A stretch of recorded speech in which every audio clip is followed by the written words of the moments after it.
ईसा अलैहिस्सलाम ने देखा शैतान 5 खच्चरों पे सामान ले जा रहा। तो ईसा अलैहिस्सलाम ने पूछा क्या है? तो कहने लगा अपना सौदा है बेचने जा रहा हूँ। तो उन्होंने पूछा इसमें क्या है?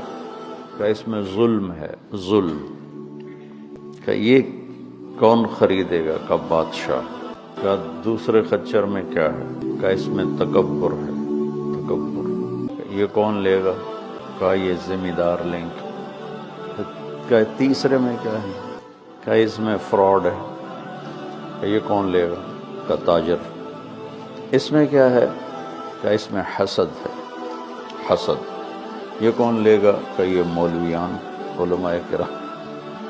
फिर उन्होंने पूछा इसमें क्या है? 5वें में क्या इसमें मकर है, मकर। ये कौन लेगा? का ये निसा, औरतें।